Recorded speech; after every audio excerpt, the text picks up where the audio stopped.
The Kensington Runestone is a controversial artifact that was allegedly discovered by a Swedish immigrant, Olof Oman, in 1898 on his farm near Kensington, Minnesota.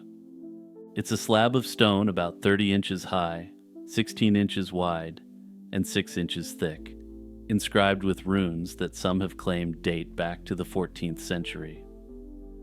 The stone's inscription, if authentic, would suggest that Norse explorers reached what is now the Midwestern United States long before Columbus. The stone's authenticity has been hotly debated for more than a century, and it's still not widely accepted among professional archaeologists or historians. At first glance, the inscription on the Kensington Runestone seems to tell a story of a group of Norse explorers. These intrepid Norsemen, in 1362, reached the interior of North America, lost a number of their men, and left the stone as a memorial. According to this narrative, these explorers were part of a larger expedition that may have ventured deep into the continent via inland waterways. This would be a remarkable piece of evidence for pre-Columbian exploration of the region, lending support to the idea that Vikings navigated far beyond known coastal areas. Yet, from the very moment it was brought to public attention, skepticism surrounded its origin, style, and language. The runic inscription, as translated, reads something like a casualty record combined with directions and a date. If we accept it at face value, it indicates that a group of 30 Norsemen made their way deep into the continent, only to face some unknown disaster. However, experts have long questioned the grammar, spelling, and word choices seen in the runes. Linguists argue that some words used in the inscription are more consistent with 19th century Scandinavian dialects rather than medieval ones.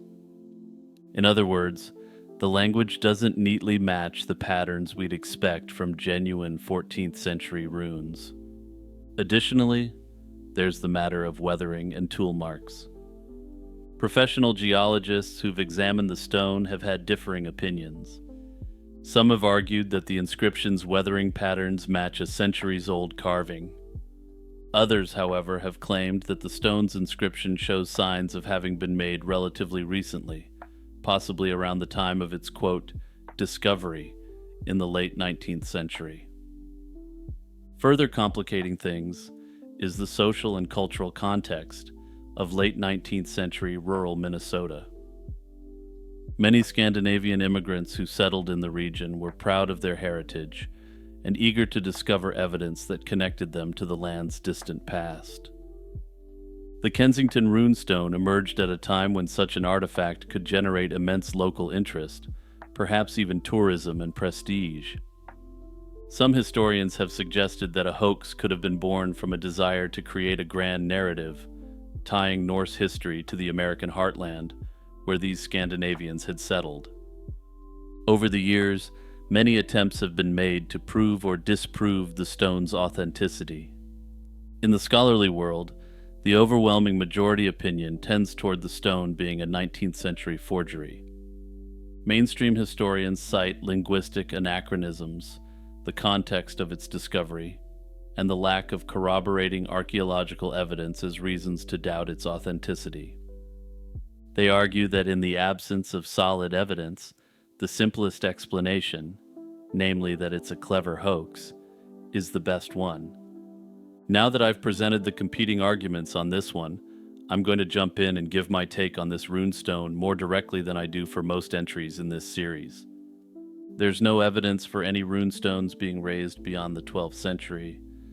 A runestone being raised in the 14th century would be a significant historical anomaly, as it simply wasn't a practice that had persisted until that point. That said, there's always the faint possibility that Norsemen from Greenland could have theoretically made such an expedition and raised such a runestone. The legend that Jesus Christ retired to Japan to take up garlic farming and raise a family is surprisingly a historical narrative believed by a non-zero amount of people. According to the myth, after narrowly escaping crucifixion, Jesus fled across Siberia to Japan, where he lived a long life under the name Daitenku Taro Jurai. The story centers around the village of Shingo in northern Japan, where locals claim that Jesus settled down, married a woman named Miyuko, and fathered 3 daughters. He is said to have lived as a humble garlic farmer, eventually dying at the age of 106. The origins of this legend are traced back to documents known as the Takenouchi documents, which were allegedly discovered in the 1930s. These documents, which have since been lost or destroyed, supposedly detailed Jesus' journey to Japan and his life there. According to the legend, during the time when the New Testament suggests Jesus was missing from the public eye, the so-called lost years, he was in Japan, learning about spirituality. After returning to Judea, he faced persecution, leading to his escape and eventual permanent settlement in Japan. The village of Shingo has embraced this legend, establishing a tomb of Christ, which has become a tourist attraction. The tomb is said to contain not only Jesus' remains, but also a lock of hair from the Virgin Mary and an ear of his brother, Isukiri, who, according to the legend, was crucified in Jesus' place. And no need to backtrack because you heard correctly. According to this legend, Jesus inexplicably had a half-Japanese brother. Despite the lack of historical evidence, the site holds significant cultural importance in the village, with annual rituals and a small museum dedicated to the legend. The tale of Jesus in Japan reflects the broader theme of religious syncretism in Japan, where elements of different religious traditions often blend into the local culture. The Shingo legend is a perfect example of how Japanese culture can integrate and reinterpret various religious narratives, making them part of a unique local tradition. This is the form of syncretism which allowed elements of Buddhism, Shintoism, Taoism, and Confucianism to mix freely without necessarily challenging the established religious doctrines. Notably, it is unclear if this quote-unquote holy garlic, grown by Jesus, had any specific properties differentiating it from your run-of-the-mill garlic. However, I would have to think that it would, at the very least, be really efficient in warding off vampires. Hey everyone, it's Jimmy here, just taking a quick moment to remind you to share this video with 2 of your friends or family members. Your sharing this video allows me to spend more time producing content for you, and the best part is it doesn't cost you a thing. The Kerguelen Plateau, located in the southern Indian Ocean, is a vast underwater volcanic plateau. Spanning approximately 500,000 square miles, it's one of the world's largest submerged land masses. Over the years, scientists have debated whether this plateau could be considered a lost continent.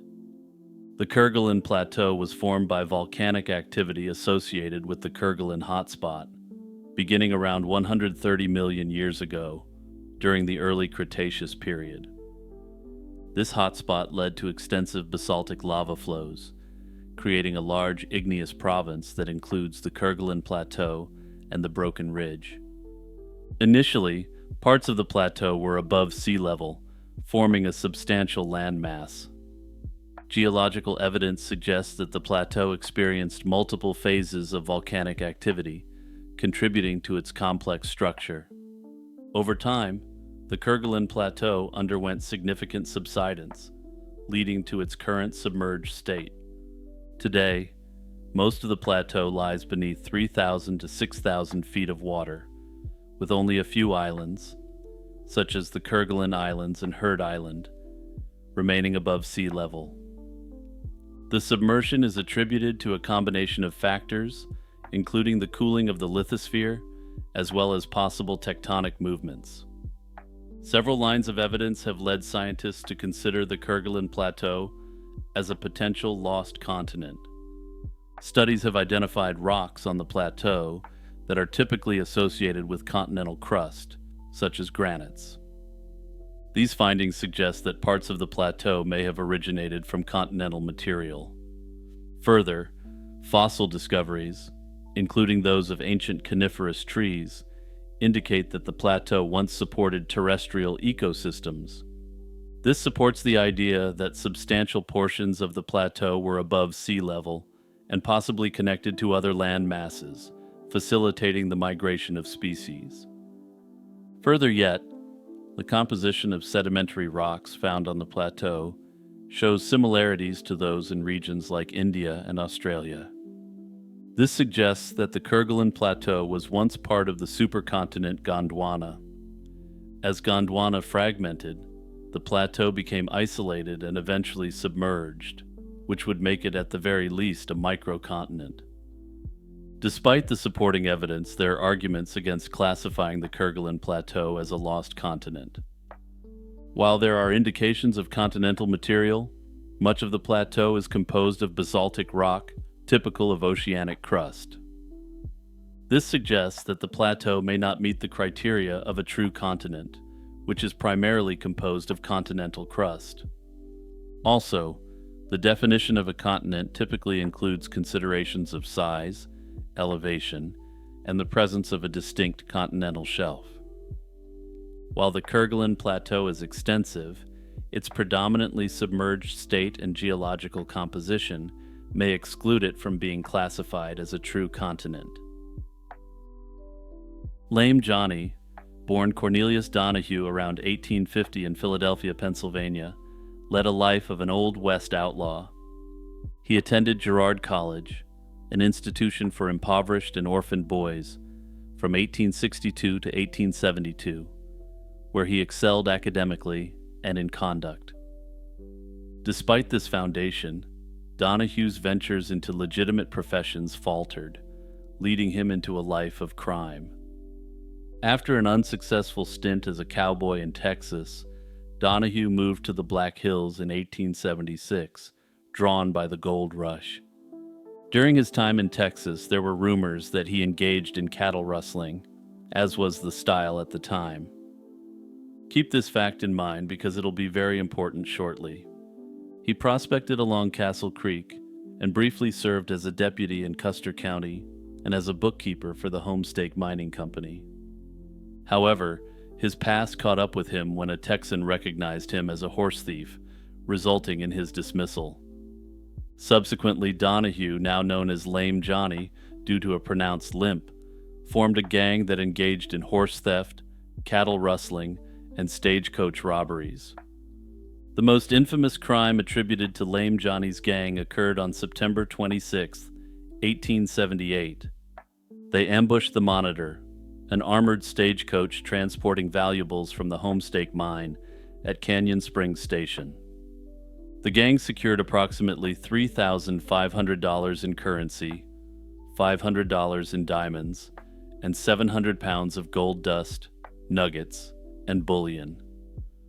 And to give you just some sense of just how big this score was for Lame Johnny's crew, 700 pounds of gold today is worth just shy of $30 million. This heist significantly impacted the region, prompting intense efforts to apprehend the culprits and recover the stolen goods. In July 1879, authorities captured Lame Johnny near the Pine Ridge Reservation. While transporting him to Deadwood for trial, a masked vigilante mob intercepted the stagecoach near Buffalo Gap. They demanded to know the location of the hidden treasure. When Johnny's responses proved unsatisfactory, the mob forcibly removed him from the coach and hanged him from a nearby elm tree, leaving his body shackled. The legend of Lame Johnny's lost treasure persists, with many believing that a portion of the stolen gold remains hidden in the Black Hills.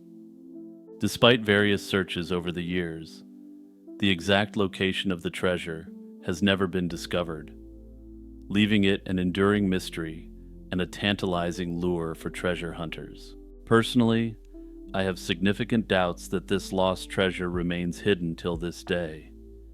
More likely than not, other members of his gang, or perhaps corrupt officials, were able to locate the fortune and had the good sense to stay quiet about it for the rest of their lives. After all, you only need to look to the story of Lame Johnny himself to see what people will do when 700 pounds of gold is at stake. The Matsukawa derailment, which occurred in Japan on August 17, 1949, remains one of the most controversial and widely discussed railway incidents in the country's post-war history. The case initially appeared to be a straightforward act of sabotage against Japanese national railways, but would develop into something much bigger. The Matsukawa derailment took place on a section of the Tohoku Main Line near Matsukawa Station in Fukushima Prefecture. At around 3:09 a.m. on August 17, 1949, a passenger train traveling from Aomori to Tokyo derailed, causing the locomotive and several cars to topple over. 3 railway employees lost their lives in the accident, creating an immediate sense of shock and urgency. Japan, still reeling from the aftermath of the war, found itself grappling with labor disputes, severe economic hardship, and intense ideological conflict. Under these conditions, the authorities were quick to suspect that the derailment wasn't just an accident, but an act of sabotage intended to undermine the stability of critical infrastructure. Before long, suspicion fell on members of the Japan Communist Party, the JCP, and affiliated labor unions, including the National Railway Workers Union. In the broader historical context, 1949 saw 3 high-profile railway incidents, which had the country on edge. The other 2 were the Shimoyama incident, the mysterious death of JNR President Satonori Shimoyama, and the Mitaka incident, a runaway train incident. These events fueled an atmosphere of fear and suspicion, and they all became the subject of intense police scrutiny. Investigators believed that radical elements within the labor movement might have orchestrated these disasters to foment broader social unrest. They further suspected that these elements may have Soviet backing, as both the Americans and the Japanese were still worried about Japan drifting into the Soviet sphere. The government, which at the time was focused on suppressing leftist ideologies, found the perfect opportunity to clamp down on potential dissidents. This backdrop set the stage for the Matsukawa derailment trial. By October 1949, police had arrested a number of individuals, most of whom were union members or affiliated with the JCP. Ultimately, 20 people were charged and brought to trial in connection with the incident. The prosecution argued that the defendants had conspired to sabotage the railway, alleging that they removed the metal plates securing the rails together to cause the derailment. The defense countered that the evidence was circumstantial and that the authorities had coerced confessions through harsh interrogation methods that were not in line with democratic principles. Further, the defense team consistently argued that the train's derailment may have been due to technical or operational issues unrelated to sabotage. Critics claimed that the prosecution's case hinged too heavily on unsubstantiated claims and a political desire to quell leftist movements.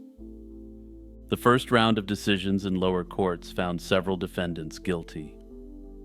In 1953, the Sendai District Court delivered its verdict, convicting many of the accused and sentencing some of them to elimination. The harshness of these rulings shocked observers both locally and internationally. International human rights organizations and Japanese advocates criticized the seeming lack of direct evidence and the possibility of confessions obtained under duress. Appeals were filed, and the case moved up the judicial ladder, landing in the Tohoku High Court. In a surprising turn of events, the Tohoku High Court in 1959 overturned the lower court's ruling, acquitting all 20 defendants. This acquittal was a landmark moment in Japan's post-war legal history, as prior to the war, appellate courts had been extremely deferential to trial rulings. The prosecution, however, refused to accept the verdict and appealed to the Supreme Court of Japan. The Supreme Court scrutinized the evidence, examined testimony, and considered allegations that the authorities might have manipulated or suppressed critical information. It wasn't until 1963 that the Supreme Court finally upheld the High Court's acquittal verdict. The final court decision concluded there was insufficient evidence to prove that any of the accused had intentionally removed the track's fastenings. This ruling also highlighted deficiencies in the investigation, including mishandled evidence, questionable interrogation tactics, and government overreach in targeting political opponents. By exonerating the defendants, the Matsukawa derailment case underscored the importance of legal safeguards and the risk of political persecution masquerading as law enforcement. Ultimately, the case was quietly shut down in 1970, without any official ruling on what caused the derailment. Was the Matsukawa incident simply a case of tragic infrastructure failure in a still war-ravaged and devastated economic environment? Or was it something more sinister?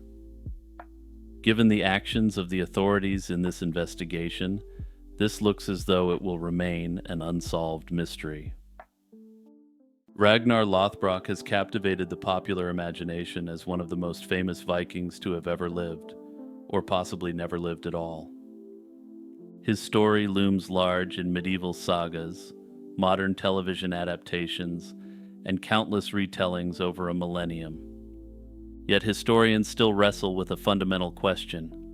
Was Ragnar a real flesh-and-blood individual, or was he a legend woven from the achievements of several Vikings? From the moment he entered into medieval literature, Ragnar was depicted as a warrior king of extraordinary prowess, forging a reputation that often defies simple classification. He's portrayed as the son of a Swedish king named Sigurd Ring, and as the father of several notable Vikings, including Ivar the Boneless, Bjorn Ironside, and Sigurd Snake in the Eye. These sons would, according to the sagas, go on to carve out kingdoms, launch invasions into Anglo-Saxon England, and become household names in their own right. Most of the details of Ragnar's life come from medieval sources, such as the Old Norse tale of Ragnar's sons and Saxo Grammaticus's Gesta Danorum. These tales include significant elements of myth and fantasy that can't be verified through contemporary records. One of the most famous narratives associated with Ragnar is his capture and death at the hands of the King of Northumbria in the mid-9th century. Medieval chronicles and later retellings claim that Ragnar led raids into the Anglo-Saxon kingdoms, where he was ultimately defeated, captured, and thrown into a pit of venomous snakes. Whether this gruesome execution actually happened is still disputed, but the story has become one of the best-known Viking legends. Some versions describe Ragnar, even while being bitten by serpents, defiantly reciting heroic poetry and prophesying vengeance from his sons. In addition to his Northumbrian exploits, Ragnar is also credited with launching a daring attack on Paris in 845.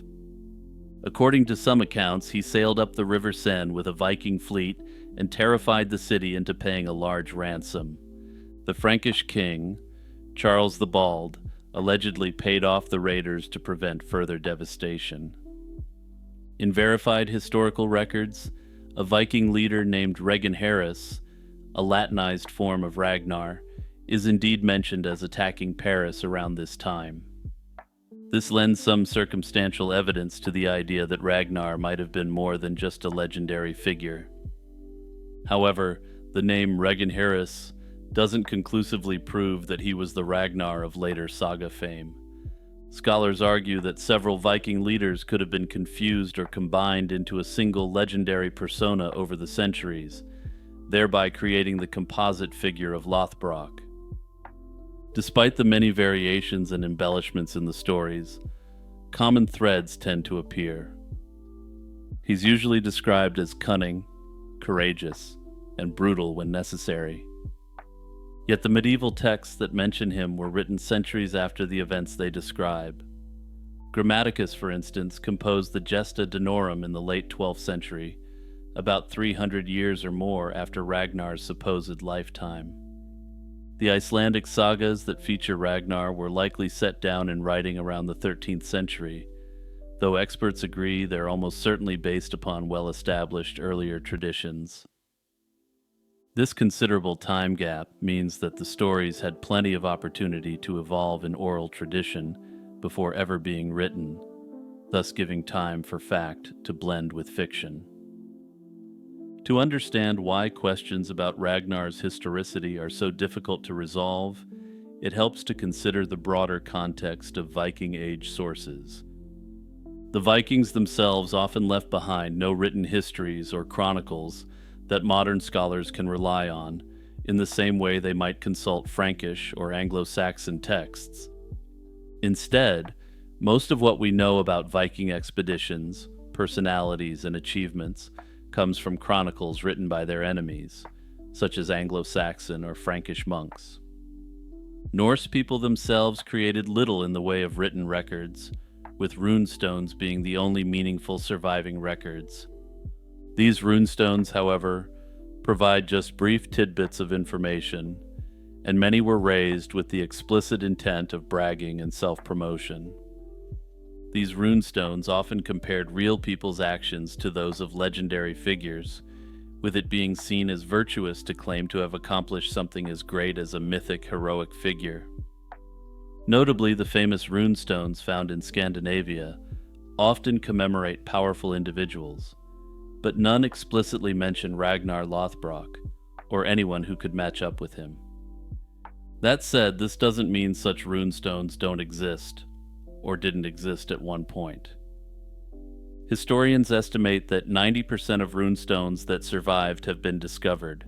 However, that still leaves numerous runestones which didn't survive and some which are still hidden away. Notably, many of the runestones which have survived come from the period where Scandinavia was being Christianized. Some have speculated that a runestone mentioning the exploits of an explicitly heathen king like Ragnar may have been destroyed by zealous converts centuries later.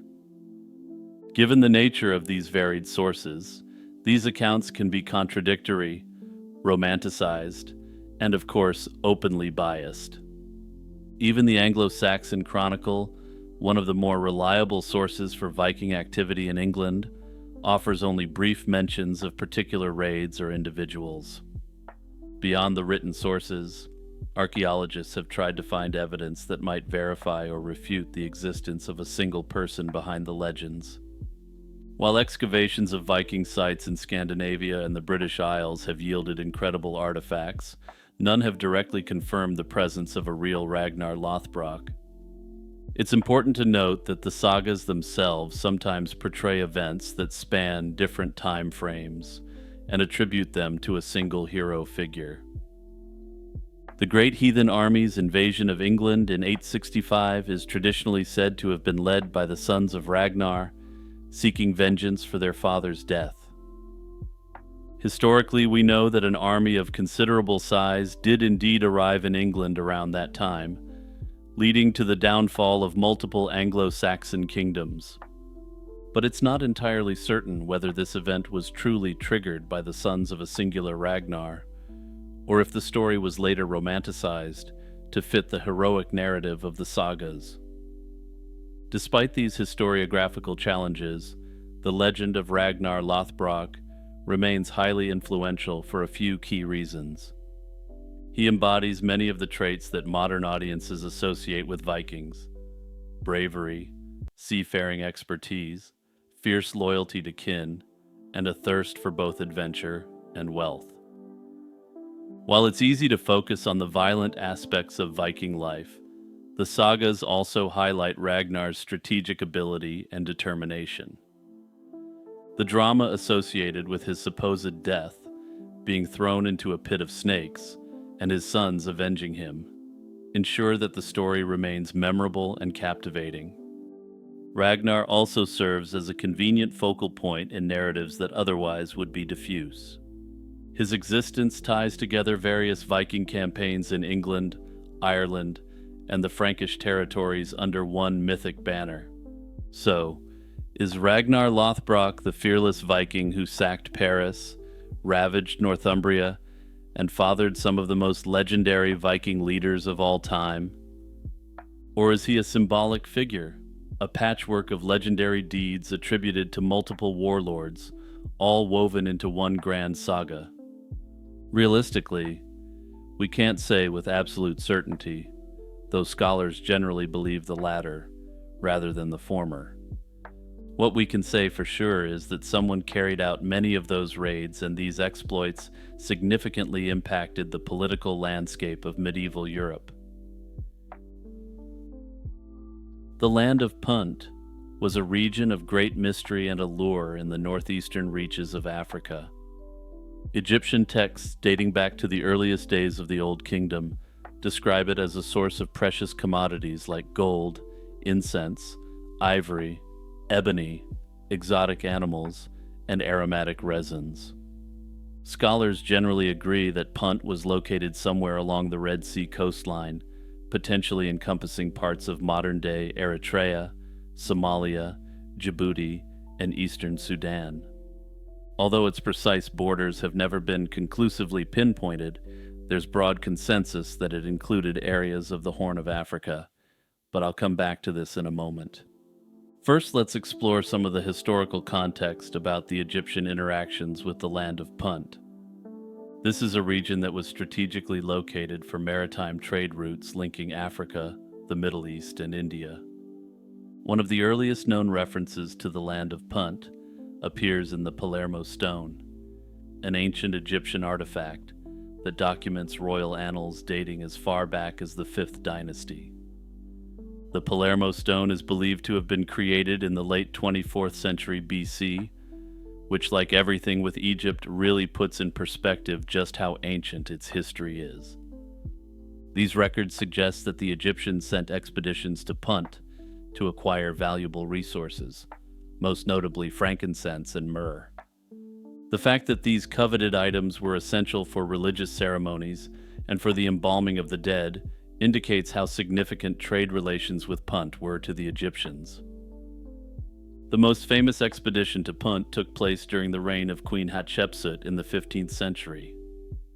Extensive carvings at her mortuary temple vividly depict this grand voyage, which involved a fleet of ships sailing down the Red Sea, laden with valuable cargo acquired from the region. Interestingly, this discovery also provided indication as to just how advanced the ancient Egyptians' seafaring capabilities were. These images show that the people of Punt presented the Egyptians with gold, ebony, giraffes, monkeys, and large bundles of fragrant incense trees. Despite the detailed accounts of this expedition, identifying Punt's exact location remains a long-standing debate among scholars. Various theories have been proposed, ranging from placing Punt in modern-day Somalia and Eritrea to suggesting that it extended into parts of Ethiopia and Sudan. A minority of historians even speculated about Punt being situated in southern Arabia, although most evidence points to an African location based on the plants and animals referenced. The images of incense-bearing trees, giraffes, and other African wildlife strongly support the idea that Punt was located somewhere within the Horn of Africa region. Some have suggested that the kingdom of Punt could have occupied both sides of the Bab al-Mandeb Strait that separates Yemen from Africa. The distance across is about 15 miles, and generally doesn't require any degree of advanced navigational ability to cross easily. Archaeological evidence has also contributed pieces of the puzzle. Pollen analysis from ancient incense containers suggests that some of the species of plants mentioned in Egyptian texts are consistent with those found in the Horn of Africa. Additionally, descriptions of the Punt landscape, replete with lush vegetation, myrrh trees, and tropical habitats, align closely with certain areas in the Red Sea coastal plains. Nevertheless, until more definitive archaeological discoveries are made, the precise borders of Punt will continue to elude modern scholarship. Over time, references to the land of Punt grew significantly rarer, possibly due to shifting political alliances, changing trade routes, or the decline of certain dynasties. Egypt's power waned significantly following the downfall of the New Kingdom around 1070 BC, and economic ties with foreign regions became more complicated to maintain. Other trading powers, such as the Assyrians or emerging Arab traders, may have diverted or supplanted the pathways that once so reliably connected Egypt to Punt.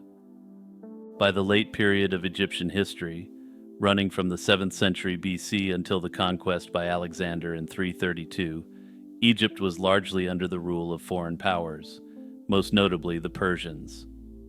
During this period, the land of Punt had largely receded into the mists of legend, though its legacy persisted in Egyptian lore. Upon Egypt's entry into the Hellenistic world, the legend of Punt made its way throughout the region. There were occasional references by Greek and Roman geographers who recounted stories of distant African lands filled with untold riches. However, unlike the Egyptians, neither the Greeks nor the Romans had direct access to this region. Notably, the autonomous region in northern Somalia has named itself Puntland after this region, though this is a modern naming convention intended to tie the region to the fabled land. The so-called Greek pyramids are an intriguing archaeological phenomenon, primarily located in the Argolid region of Greece. The most well-known of these is the Pyramid of Hellinikon, near the town of Elliniko. Unlike the impressive Egyptian pyramids, the Greek structures are far smaller and have an ambiguous purpose, leading to debates among archaeologists regarding their nature and function. The dating of these pyramids remains extremely controversial. Early investigations suggested they could have been constructed between 2500 and 2000 BC, overlapping with the period when Egyptian pyramids were being built. However, more modern dating techniques suggest they were constructed sometime in the first millennium BC, with some pinpointing the construction to the middle of the millennium. The Pyramid of Hellenikon's purpose is heavily disputed. Some theories suggest it was a tomb or mass grave, as was often implied by ancient sources like Pausanias, a Greek traveler who documented such monuments in the 2nd century AD. However, others have argued that the structure was more likely used as a small fortress or watchtower, potentially serving agricultural or defensive functions. This interpretation aligns with the internal design features, such as walls, cisterns, and water supplies, which are atypical for a purely funerary structure. The trapezoidal blocks used in the construction are reminiscent of other defensive structures from the classical period, and the small rooms and secured doors further indicate non-funerary use. The theory that the pyramids were related to Egyptian influence is largely unsupported by concrete evidence. Although some have speculated about the presence of Egyptian mercenaries or cultural exchange influencing these structures, the evidence does not convincingly support a direct connection. Instead, it appears that these Greek quote-unquote pyramids may have evolved from a localized Greek tradition, utilizing construction methods and purposes distinct from those of Egypt. Notably, many scholars dispute the usage of the term pyramid in relation to these structures at all, instead opting for the term fortified building. Further complicating the issue, the Greek Ministry of Culture has been hesitant to officially designate these structures as pyramids, instead referring to Hellinikon as a fortified building. The Kushite language was once widely spoken in the ancient kingdoms of Kush and Meroe, located in what is now Sudan, between roughly 800 BC and 400 AD. The Kushites were at the zenith of their power from 754 to 656 BC, when they invaded Egypt and established Egypt's 25th dynasty. Notably, the language is also commonly referred to in academic sources as Meroitic, after the kingdom of Meroe. It's believed that Kushite belongs to the Nilo-Saharan family, which includes various languages spoken across Central and Eastern Africa. However, confirming that classification has proven tricky, mainly because scholars can't fully translate the current body of Kushite texts. Francis Griffith made significant strides in deciphering the script in 1909. He identified certain phonetic values, but his work hasn't yielded a complete understanding of the vocabulary and grammar. Kushite scripts exist in two main forms, hieroglyphic and cursive, both of which share some visual similarities with Egyptian hieroglyphs.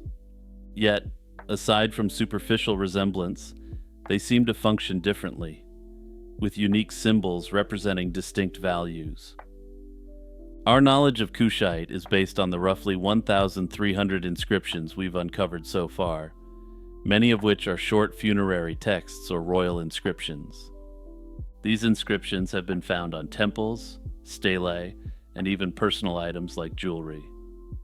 Though the texts are an invaluable resource, scholars struggle because of the limited variety of subject matter and the relative lack of extensive bilingual texts. Unlike the famous Rosetta Stone, which helped decode Egyptian hieroglyphs by providing the same passage in multiple languages, there isn't a Kushite equivalent. There are a few inscriptions in Kushite and Greek side by side, but these typically only mention proper nouns and titles, which doesn't provide much insight into everyday vocabulary. The current status of our understanding of Kushite can be described as a partial breakthrough rather than a full decipherment. We're aware of some grammatical forms and can occasionally recognize names of deities, royal figures, and place names, but we still can't translate entire texts with confidence. Scholars from around the world continue to propose theories regarding the language's grammar, syntax, and lexicon. Excavations in Sudan sometimes yield additional inscriptions or artifacts, but it's rare to find something that radically alters our interpretive framework. With the rise of digital analysis in the humanities disciplines, researchers are using computational methods to compare Kushite with other languages in the Nilo-Saharan family. It's hoped that these methods may help crack the code and unlock our knowledge of this mysterious language. Berserkers were among the most fearsome figures of the Viking Age, occupying a unique place in Norse history.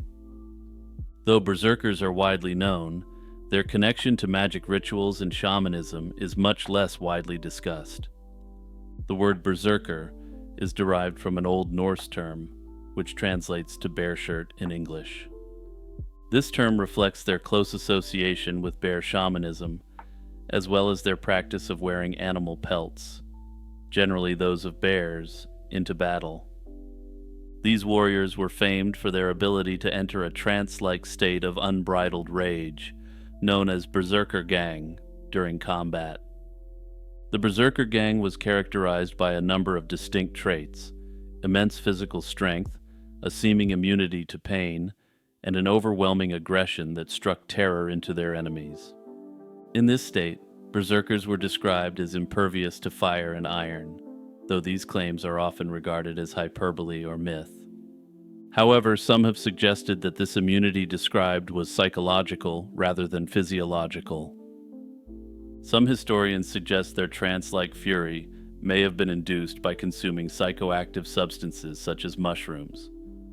This theory is contentious, but it aligns with shamanic practices found in various cultures, which often include altered states of consciousness to connect with the spiritual or animalistic world. Bear shamanism played a central role in the berserker's identity.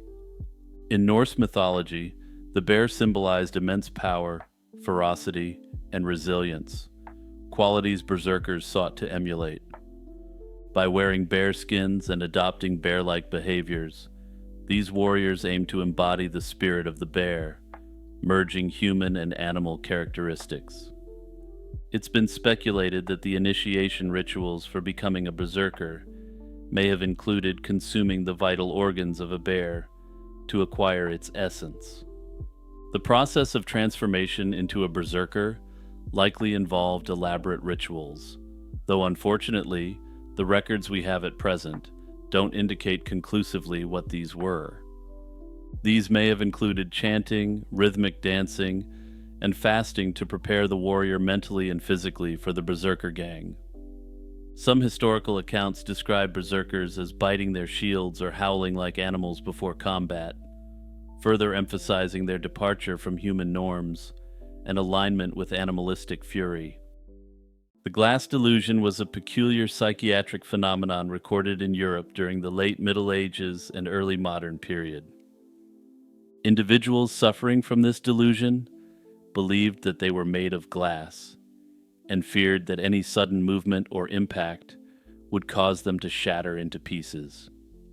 Such people often refused to be touched or even approached, convinced that the slightest contact could break their fragile glass-like bodies.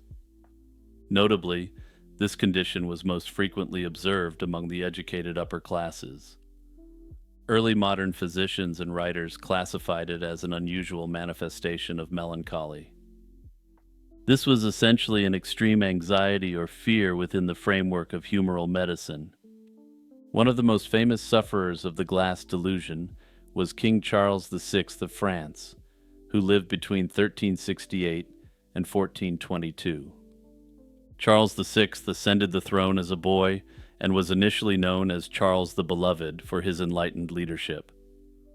However, he experienced a mental breakdown in 1392 that marked the onset of a lifelong psychosis. During his bouts of insanity, Charles became convinced that his body was entirely made of glass. He refused to allow anyone to touch him and took elaborate precautions to avoid shattering. For example, the king would sit motionless for hours, sometimes wrapped in thick blankets to protect himself. He even wore specially made garments reinforced with iron rods, described as iron ribs, to safeguard his supposedly fragile glass organs. These bizarre behaviors earned him the epithet Charles the Mad amongst later historians. Charles VI's case is often cited as the first known instance of glass delusion in history, and it vividly illustrates how real and debilitating this belief was for the afflicted individual. In the 15th through the 17th centuries, the glass delusion cropped up in royal courts, monasteries, and universities across Europe. An influential 16th century account by a court physician told of an unnamed nobleman who believed he was made of glass. Specifically, he believed his body was actually a glass vase. This nobleman reportedly spent long periods lying on a bed of straw to avoid cracking himself. According to the story, his doctor devised a dramatic cure. The physician set the straw on fire and locked the door, forcing the panicked patient to frantically pound on the walls for help. When the man didn't shatter from this vigorous slamming, the doctor allegedly challenged his delusion, and the nobleman came to realize that he wasn't truly made of glass. This anecdote, whether apocryphal or factual, suggests that even in the 1500s, doctors recognized the delusion as a false belief and attempted creative psychological interventions to treat it. Notably, some modern scholars question whether such a delusion could be broken so easily, given what we now know about mental health conditions. Many variations of the glass delusion were documented. Some patients believed only a part of their body was glass, for instance, a glass head, glass arms, or a glass heart that could splinter inside them. A particularly widespread fear, apparently affecting men in particular, was that the sufferer had acquired a quote-unquote glass buttocks. Men who held this belief would avoid sitting down without some padding, fearing that their posterior would shatter upon contact with a hard seat. Contemporary medical theory in the late medieval and Renaissance periods explained the glass delusion within the prevailing framework of melancholia. Melancholy, associated with an excess of black bile in traditional medicine, was thought to produce all manner of fears and false beliefs.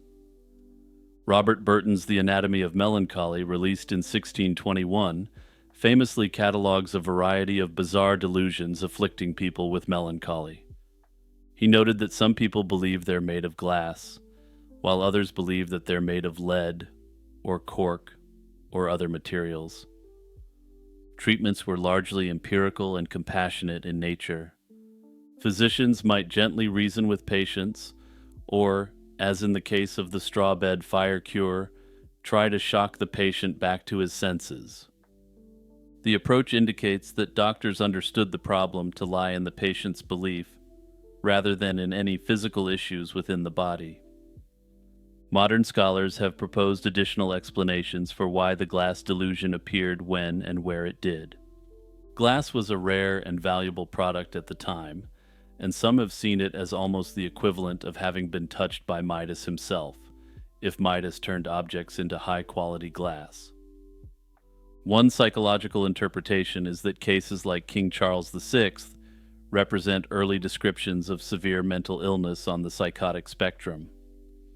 Retrospective diagnosis is speculative, but some historians and psychiatrists have suggested that Charles VI's condition might be described today as schizophrenia or schizoaffective disorder.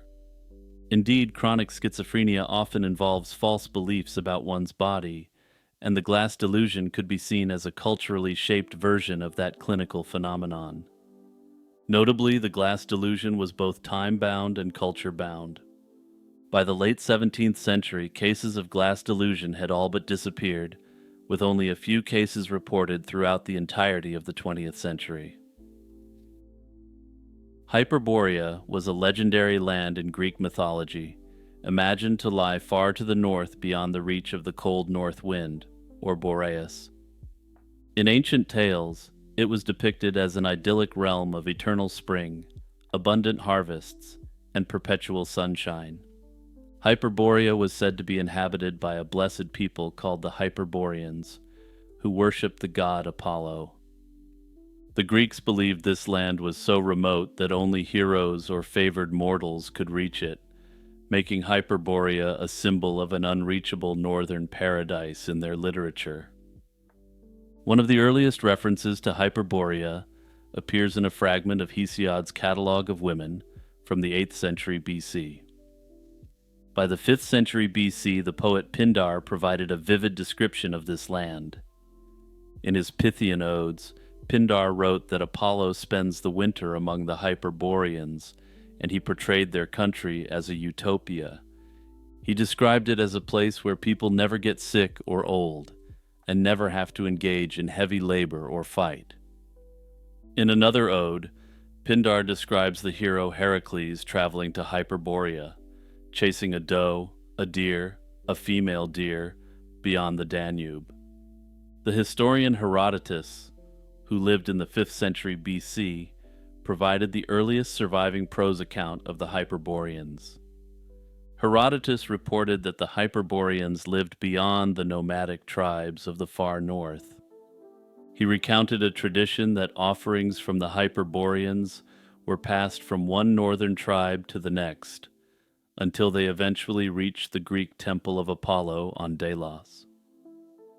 Despite recording these legends, Herodotus expressed skepticism about the literal existence of Hyperborea. He noted the uncertainty of such tales, and wryly concluded that if there really are Hyperboreans, that there must be an equally fantastical people living far to the south in the extreme heat. Herodotus, in essence, thus treated Hyperborea as a curious hearsay from earlier poets of bygone days, one that he was willing to document but not fully endorse as factual. And this is, of course, one of the reasons why Herodotus has been widely accepted as the father of historical inquiry. In the late 4th century BC, the Greek writer Hecataeus of Abdera compiled a comprehensive work on the Hyperboreans, synthesizing the various legends circulating by that time. Although Hecataeus's treatise on the Hyperboreans is lost, portions survive through later authors like Diodorus Siculus. According to Diodorus, writing in the 1st century BC, Hecataeus described Hyperborea as a real island in the regions beyond the land of the Celts, in the broad ocean to the far north. This island was said to be no smaller than Sicily, extremely fertile with a mild climate that yielded 2 harvests per year. Hecataeus linked Hyperborea closely with Apollo's worship. He wrote that the god's mother Leto was born on this island, and that the Hyperboreans honored Apollo above all other gods. The island supposedly housed a magnificent circular temple of Apollo, adorned with many offerings, and its inhabitants, acting as the god's priests, continuously sang and played lyres.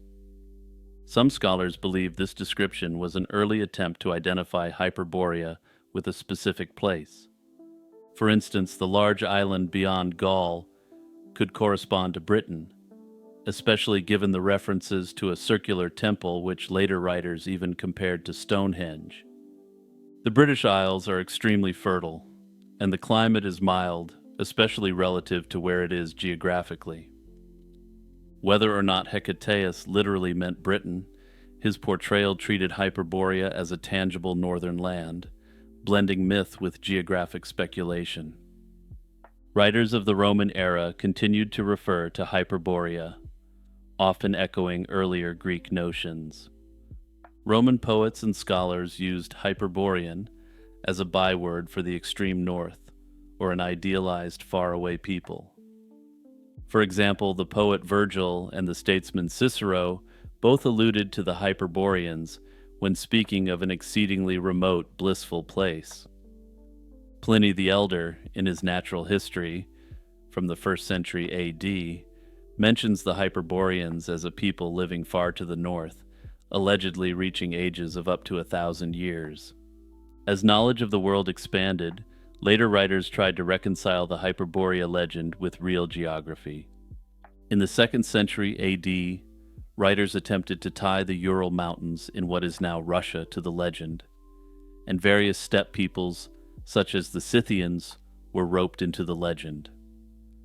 Modern scholarship generally views Hyperborea as a blend of myth and limited ancient knowledge of northern lands. Historians note that Greek contact with peoples north of the Black Sea and along the Danube in the early Iron Age may have inspired elements of the Hyperborean legend. Amber trade routes from the Baltic and reports of strange lands of midnight sun likely filtered down to the Mediterranean, seeding the idea of a far-off land where the sun barely sets. The legend that the sun rose and set only once a year in Hyperborea has invited comparisons to the Arctic Circle, where polar day and night each last 6 months.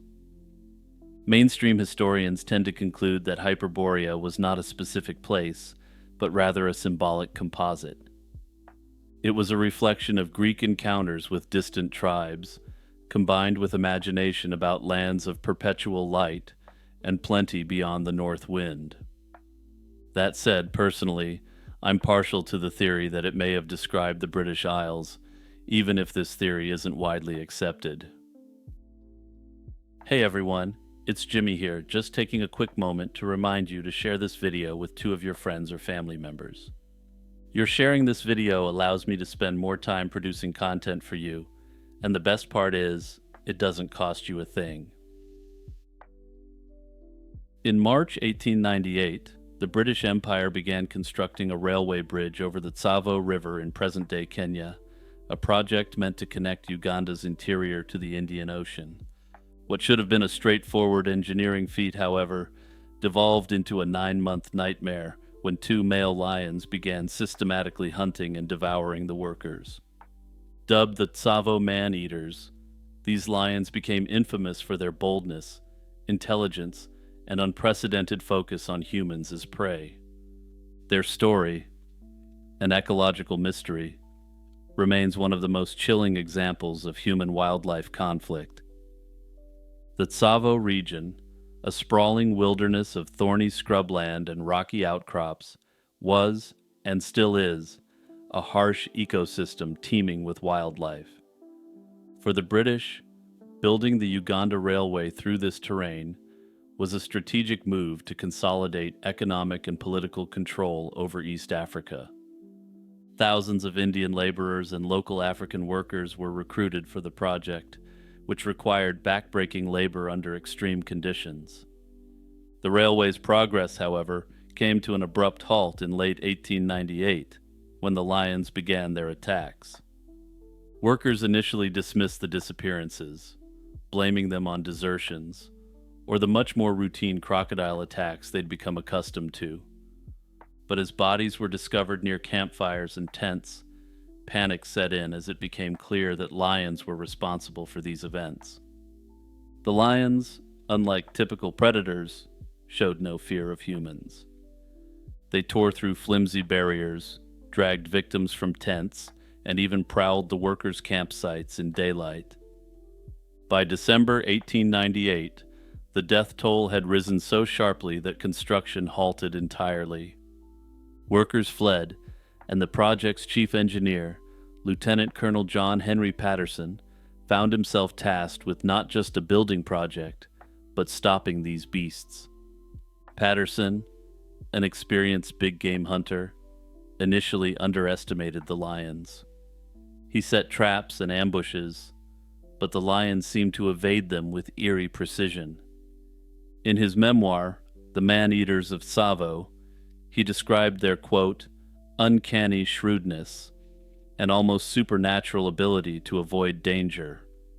The attacks were gruesomely methodical. The lions rarely ate their victims entirely, often abandoning half-eaten bodies near the camp, a behavior that fueled speculation about their motives. Some workers believed the lions were evil spirits or creatures summoned by powerful magicians employed by tribes who opposed the railway. Patterson, however, recognized the predators were likely driven by opportunity. With the railway disrupting their habitat and traditional prey diminished by drought or disease, humans, largely unarmed and concentrated in camps, became easy targets. After numerous failed attempts, Patterson eliminated the first lion on December 9, 1898, and the second 3 weeks later. He recounted that the first lion measured nearly 9 feet long and required 8 shots to bring down. The second, shot after a tense pursuit, was similarly massive. Their manelessness, a common trait among Tsavo lions, added to their somewhat disturbing appearance. The exact number of victims of these creatures remains debated. Patterson claimed 135 deaths, but modern scholars suggest a more conservative estimate of 35.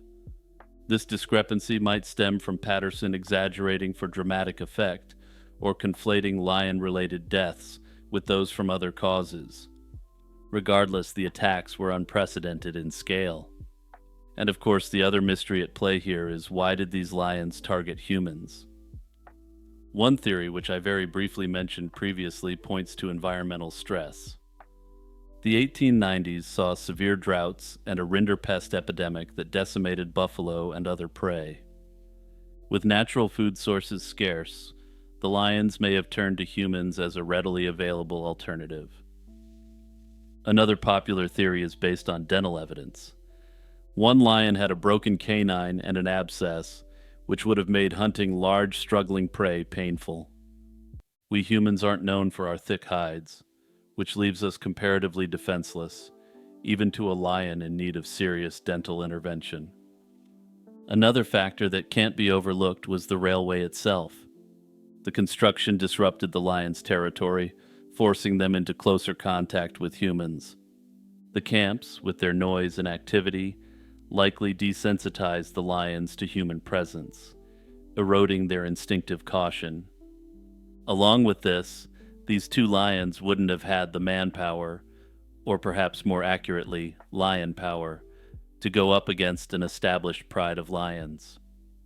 And I'm saying this as someone who's watched all the Lion King films at least once. So yeah, you could say I'm something of an authority on the matter. The Tsavo man-eaters' story didn't end with their deaths. Interestingly, Patterson had used their pelts as rugs in a Genghis Khan-like display of force to other lions who may have thought about crossing his path. Patterson kept the skins and skulls as trophies, later selling them to the Field Museum in Chicago, where they remain on display today. Their reconstructed forms, though lacking the menace of life, serve as a haunting reminder of their reign of terror.